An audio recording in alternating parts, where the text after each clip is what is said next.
Hey YouTube, welcome back to the channel. Today we'll be announcing the giveaway winner from last episode, as well as talking about some new additions I made to my reef tank. Hope you guys stay tuned.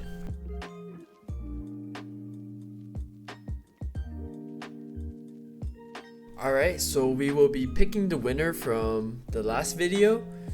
I know it says it's 8:22 right now on the bottom of my screen, but I don't think anybody else is commenting on the video. If there happens to be someone else, I'll probably just redo this video.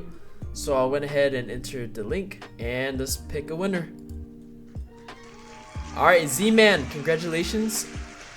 Right here, and you put the little asterisk, so you got the $50 gift card and you got the Amazon gift card, so congratulations. I appreciate everybody for commenting. It was kind of cool to see where everybody was from. Had some people from Canada, even one from the Philippines, which is really cool, and just everybody all over the states. So I appreciate it, and yeah, I'll be doing more in the future. Alright, so let's get back into today's video.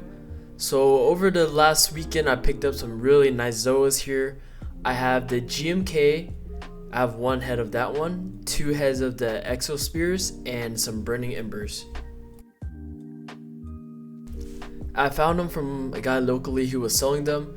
I hit him up and asked him for a few heads of the burning ember, just trying to round up my total, and he didn't really have time to frag out the burning embers, so I really got a great deal. Got all three of these Zoas for about $100.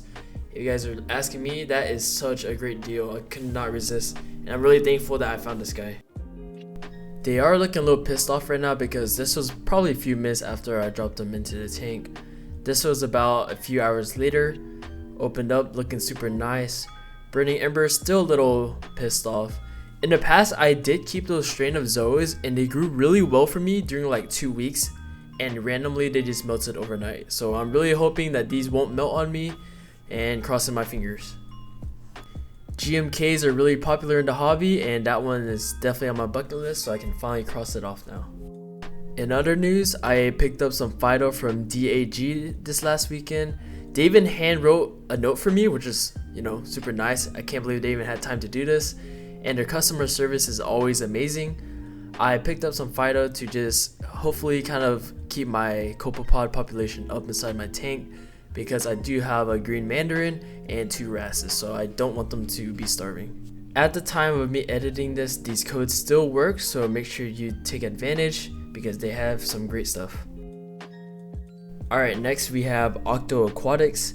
I was looking for a frag rack that was a lot more skinnier and kind of low profile. The one I had inside my aquarium was a lot bigger and it was like neon, so it was kind of shiny and I just didn't like it too much. I picked up this one from Octo Aquatics. It was really cheap for its price, and I think it came within like 5 days. One really interesting thing is the magnets. So he actually has them sealed off in these little acrylic or 3D printed things. I don't know if there will be any problems, but it looks really secure from what I've seen, so I'm pretty glad. Next, we finally have my custom made lid. I ordered this thing around 2 months ago, and I was really nervous because you have to get the exact dimensions down. I'll put up a little picture of what I made right now.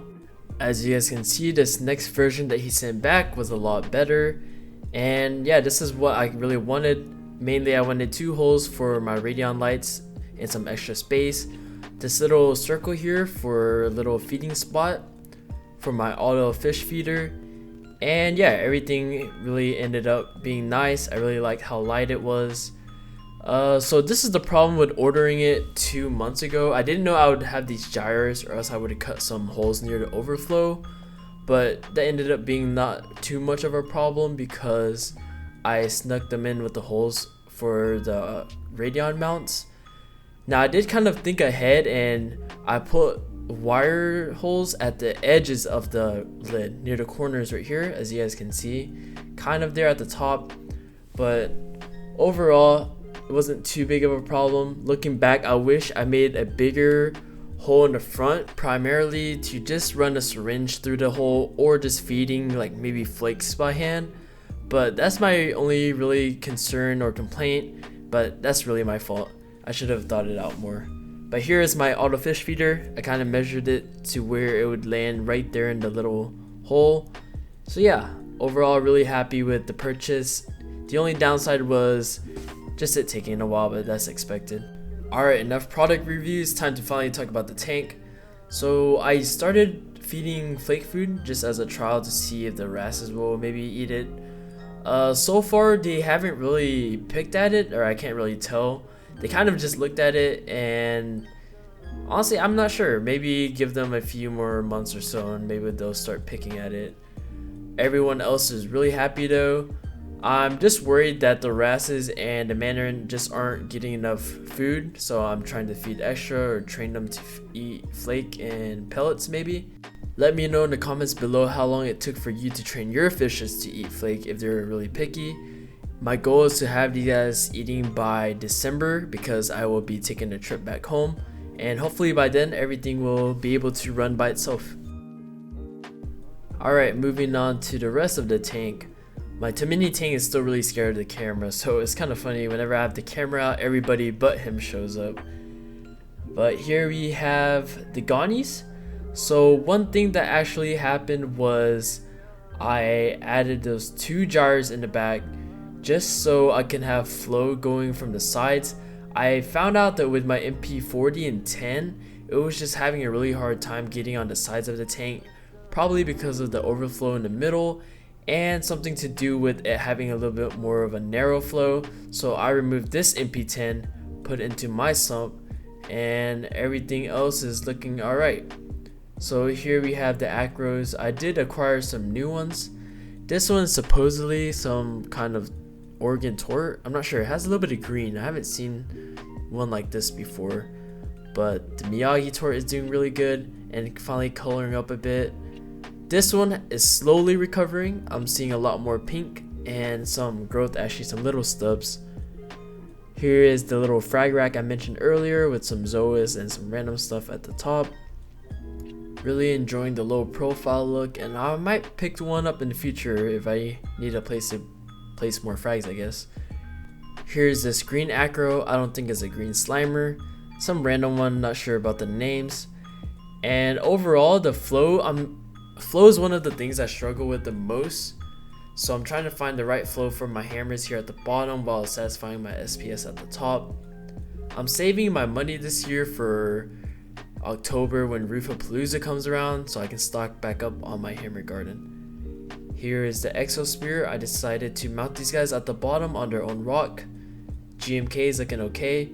So with the GMK, it came on this one frag plug where it was like impossible to chop the stem off, so I had to like do surgery on the GMK. Super nervous, but I guess everything turned out okay. So yeah, splatter hammer right here. This one isn't looking as happy as it used to be, and I think that has to do with the flow. My acros do look a little pissed off today. I think it's because I did a water change yesterday, so I had like a minor spike in my alkalinity. The goldenrod in the back is still kind of pale. I'm really getting that one to color up. Maybe it just needs some more time, but at least everything else is still alive. Purple monster Zoe here. This one has a special place in my heart.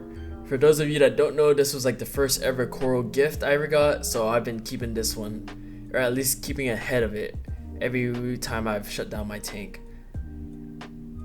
So with the gyres, it started blowing around my sand in the back here.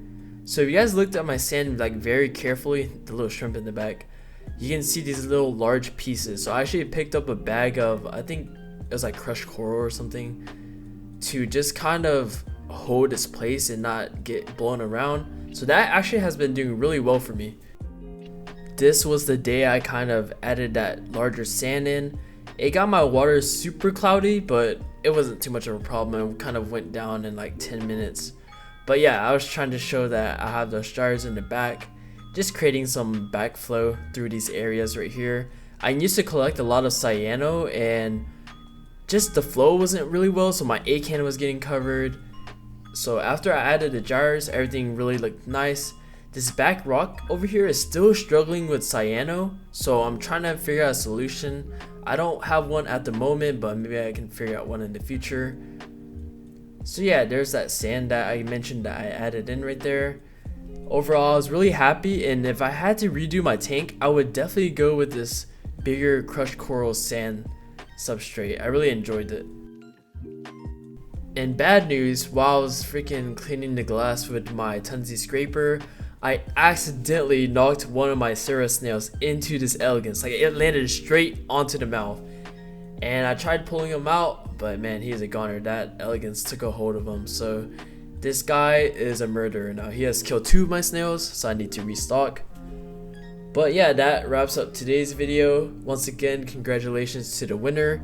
I'll be doing something way bigger in the future for 1,000 subscribers. So if you guys enjoyed today's video, please give me a thumbs up and subscribe. Appreciate it, and have a nice day.